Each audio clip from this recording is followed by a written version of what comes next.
Okay, my number one would be David Soul from Scotland, a real leader in his team, someone that inspired, I think, and brought energy to the game, was fast, fit and very, very big on impact in terms of what he brought to his team, and to get that out of a front rower for 80 minutes of a game is something else. For the hooker of my team, I have chosen Keith Wood. Again, a very difficult choice with the likes of Sean Fitzpatrick and other talisman in there, but you do need someone here in this position who can bring you the set piece control, but at the same time I think they need to be aggressive, be someone that runs hard, someone that doesn't stop, never gives up, and someone that you can look at to know that he's kind of an extra back in the way that he runs with the ball, but at the same time he's one of your fiercest, strongest member. And having played with a lot of rugby with Keith Wood, especially in the Lions tours, I know this is exactly what he would bring to this team. So my Tighthead prop is Craig Dowd, who finished his career at Tighthead. As with all Tightheads, what you want is someone who doesn't take no for an answer, someone that maybe is a little quieter, but someone that you just don't mess with, someone that does it game in, game out, someone that has the respect of everyone around them. That means opposition as well. I can't imagine it's an easy job, especially under the highest pressure when, as we all know, scrum penalties can change games. So, you know, to have someone like that as the rock on one side of the scrum is no mean feat. Having played alongside Carl Heyman for a long time, I know what it takes and I know what a good one is, and I think Craig Dowd would be just that.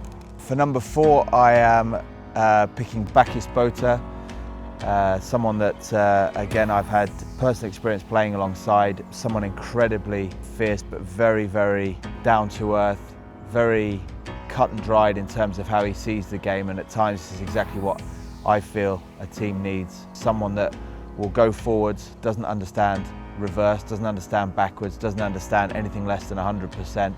And also in terms of desire to win and refusal to yield, I think many people have felt just how much this guy wants to win. Thankfully, I spent the end of my career on the same team.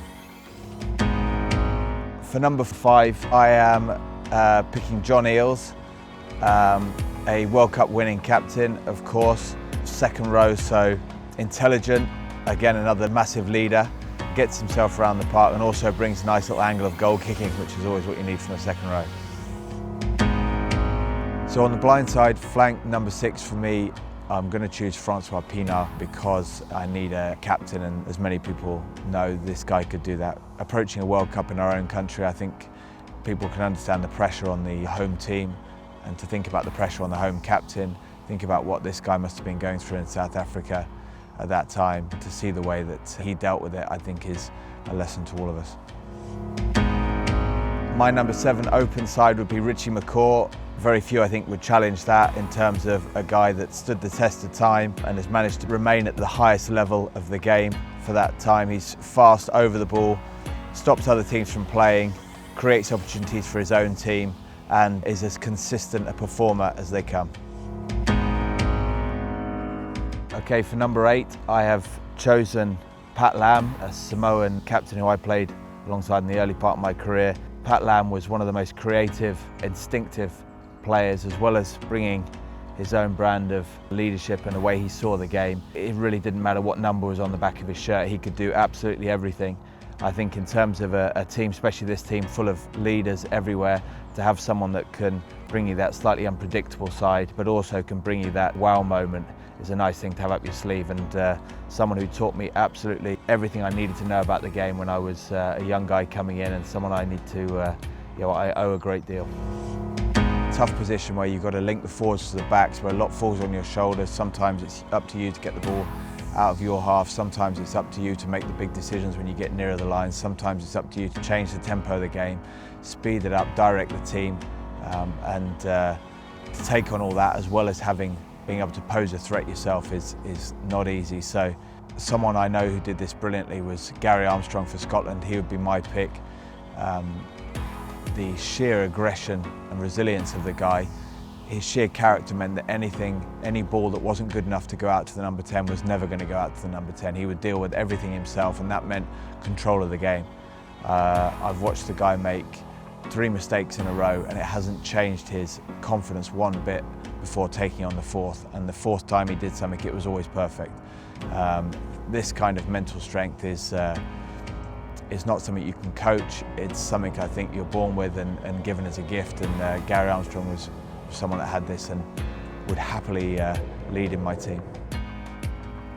So for my number 10, fly half for the team, an absolutely impossible choice, so therefore I haven't actually made one. The likes of Liner, Carter, Larkham, Stransky, Grant Fox, I keep going the whole way through. There's an enormous plethora of talent, dependability, responsibility, game management, game direction, leadership, composure under pressure, dealing with stress, and also goal kicking, attention to details too in there. This is the key position for any World Cup winning team. You need guys that are going to lead and continue to do so right to the final seconds when it gets very, very tough. These are the ones on whose shoulders the pressure rests, and for that reason I've been unable to distinguish between these guys. On the left wing 11, I have chosen the mighty Jonah Lomu, probably one of the most recognisable World Cup characters and performers too. Someone that I think changed the face of the game, changed the way the game's been seen, and also did an incredible amount for the image of the sport too. So the sheer power of the guy, but still with his speed and his ability to move, his understanding of the game, his ability to get himself in there, but also to deal with the expectation that was on his shoulders. The guy is quite an incredible rugby legend and deserves to be so, and no Rugby World Cup team would be complete without him. So at inside centre, a position which has become enormously important to me. I started my career there, so my choice for that position is Tim Horan, a guy that knew how to win, knew how to play the game. His body language suggested he didn't really know how to fail or what mistakes were, what underperformance was. He was an incredibly difficult player to play against, someone that you hit as hard as you could and he just got straight back up and made sure you were the one feeling the pain. So someone like that who's going to bring you what you want every single time needs to be in there in the midfield. My number 13 would be Brian O'Driscoll, someone I played a lot of rugby with and therefore understood to be the character he was, with the inspiration he brought to that team, the ability to change a game in a second in a heartbeat with his movement, with his skill, with his game reading, but also his leadership. So having someone like that outside you who you know that if there's any trouble you can go to with the ball, you can go to with a decision, and you know that he'll come out and steady the ship or change the game for your team is a good pick in my book. I've chosen to go for an interesting choice of Christophe Dominici. His opportunism, his flair, his game reading and his sheer explosivity to really change a game is something that sticks in my memory, and to have that little unknown on the wing, just to someone you never quite sure but could just do something that you'll never see again is a nice touch. Going back to the 1987 World Cup, the performance of Serge Blanco in that World Cup, for me, his flair and his desire to win, I think the passion this guy had for the game, also his ability to create something out of nothing, and to give your whole team that feeling that that the game was never over. It didn't matter that he was in his own in-goal area or right by your line. You knew that this guy was probably going to score, and if not, he was going to do everything he took to make sure someone else did. So for that reason, Serge Blanco is at the back, and 15 for this team.